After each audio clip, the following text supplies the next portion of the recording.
Donc tu savais que c'était pas la peinture, que c'était plutôt le collage. Au début, je savais pas ce que j'allais faire. Je savais pas si c'était la peinture ou le collage. En quittant le salariat, je m'y suis préparée et c'est en faisant que ça s'est éclairé, quoi. Donc c'est moins la matière, la couleur, que la forme. Que c'est une forme de véhicule, quoi. C'est le véhicule. Le véhicule collage me convient parce que je suis intimement liée aux formes. Alors à certains paysages, là par la forêt je reviens dans des paysages, mais ça peut être des paysages abstraits comme les expériences de laboratoire sur les rayons lumineux ou les accélérateurs de particules. Donc ça peut être soit abstrait, soit cosmique. Voilà, c'est pour moi un très bon véhicule dans le temps, dans l'histoire. Au début, il y a eu des concours de circonstances très, très étonnants. Et voilà, ça s'est enchaîné. Je quittais un mois après, j'accrochais à Oudan. C'est comme si, une fois qu'on s'autorise d'aller dans un endroit, l'endroit est d'accord. Voilà, j'ai préparé beaucoup de choses avant et j'étais prête. Ouais, voilà. Il y a souvent deux signatures. Martinet l'a dessiné et Bernard Féquit. Et Bernard l'a fait. Alors Bernard, il est vraiment... et je pense que c'est celui qui a gravé. Ah, et là, il y a une courbe, et la courbe, c'est plaisant. Il y a des ombres dans cette courbe. Et j'essaie d'être la plus fidèle au trait. Alors je décroche l'insecte de sa planche. Euh, Là, ces êtres ailés, j'y suis venue un peu par hasard, mais du coup, j'ai eu tellement de plaisir à les faire apparaître que je continue. Enfin, j'ai envie, voilà, voilà. Là, je trouve que lui, il va bien avec ses ailes, là, ses grosses ailes massives. Celui-là, je vais le garder. Et il sera peut-être juste tout seul en portrait sur un fond de forêt. Et même sur une photo ancienne, par exemple. Lui, je pourrais l'assembler ou sur un fond de végétation. Là, c'est pas l'image que je vais prendre, mais ça.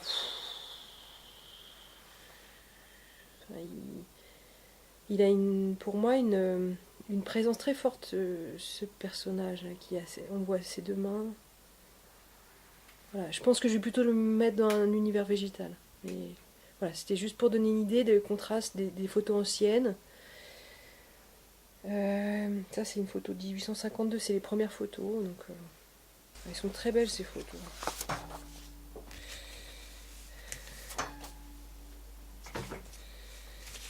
Puis là, je fais une série sur la forêt, donc en même temps.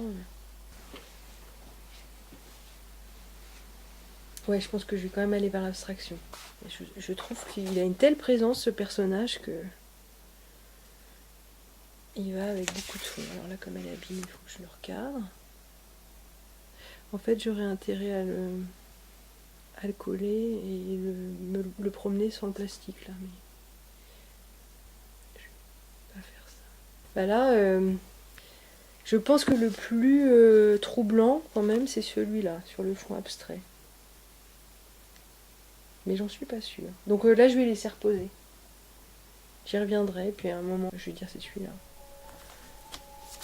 Là, les collages que je présente à la Galerie Média, c'est une série que je poursuis depuis 2009, donc depuis 9 ans, consacrée à l'encyclopédie Diderot d'Alembert, des sciences, des arts et des techniques. Et je mélange les gravures du 18e avec des photos de sciences. Je suis venue à l'encyclopédie pour un certain plaisir de découvrir une trace de l'histoire des objets dans cette encyclopédie et à une forme un peu pré-industrielle qui qui précèdent notre époque et qui en même temps témoignent de toutes les époques précédentes. Par exemple, sur ce collage-là, il y a des bols, des plats, un saladier peut-être, et c'est des formes qu'on connaît aujourd'hui, mais qui viennent de très loin. Et alors je les mélange avec des formes organiques. Donc il y a un contraste entre la main de l'homme, l'intervention de l'artisan ou des premiers manufacturiers. Je fais un face-à-face entre l'organique de la nature, les coquillages en l'occurrence, et j'essaie de faire une forme de présentation où je revois aussi la gravité. Mais les objets flottent, les formes, ça peut être des objets qui flottent, ou par exemple là c'est plus symbolique, des sphères, et j'aime bien cette énigme des choses qui sont en train de s'envoler. Est-ce que c'est un rapport magnétique? Je ne saurais pas dire, mais ça permet aussi, je pense, à ceux qui voient de s'échapper du monde où on subit une certaine gravité. Voilà. Et là aussi, c'est une encyclopédie des années 50-60, avec des très beaux fonds en photogravure. Je peux rien rajouter à une photo aussi réussie. Il y a un petit personnage que j'avais prédécoupé, et je me suis dit, mais si, il peut y avoir quelqu'un qui sort du coquillage. Et à partir du moment où j'ai tout de suite su que c'était celui-là, parce qu'il touchait bien le rebord du coquillage, et il a fallu que je trouve vers quoi il allait, quoi. Et j'ai pensé à ma fameuse tête marotte là qui représente l'humain, et j'ai juste eu à régler le pied, voilà. Et alors c'est amusant parce qu'il y a des petits crans sur ce coquillage, et il y a une sorte de falaise, et il est posé sur un fond marin.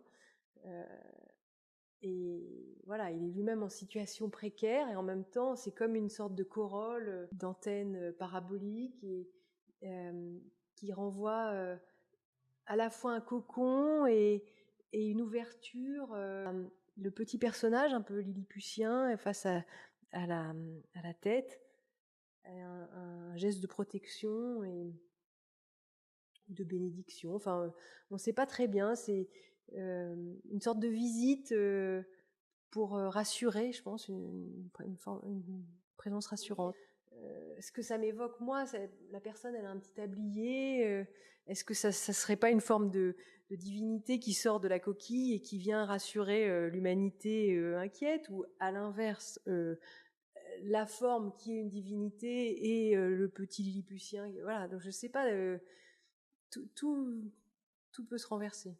Chaque œuvre est un univers à part entière, et j'essaye de répartir les lumières. Là, par exemple, la lumière, elle vient de ce côté-là sur les habits, sur le visage, sur les bols. Enfin, selon les gravures de l'encyclopédie, les lumières sont orientées d'un certain côté. Et donc, je m'appuie un peu là-dessus. Pour les côtés sombres et les côtés plus clairs. Et après, je répartis cette masse de lumière sur la feuille.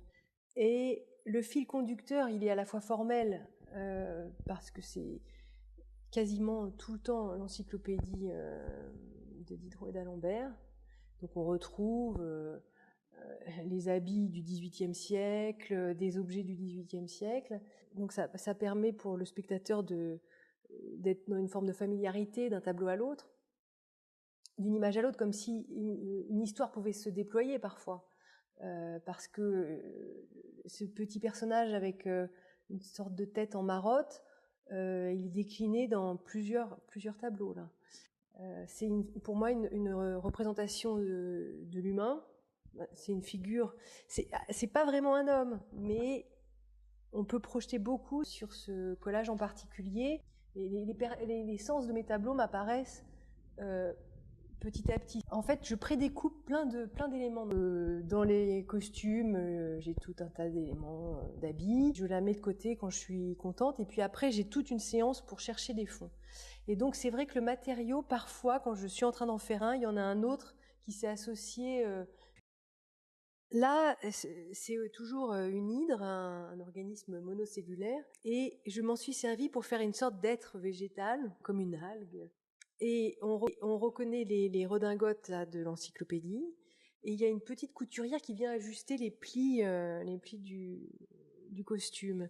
Et alors là, j'identifie mon inspiration dans le fait que quand j'étais enfant, ma grand-mère me faisait des habits. Elle était couturière. Le soin apporté à la coupe, au patron. Voilà, donc comment mélanger des souvenirs d'enfants, l'encyclopédie et des images de science. Enfin voilà, c'est ma traversée du temps par la biographie personnelle et puis j'aime voyager dans le temps en fait, je pense. Et le travail de collage me permet d'être familière de toutes les fabriques de l'encyclopédie.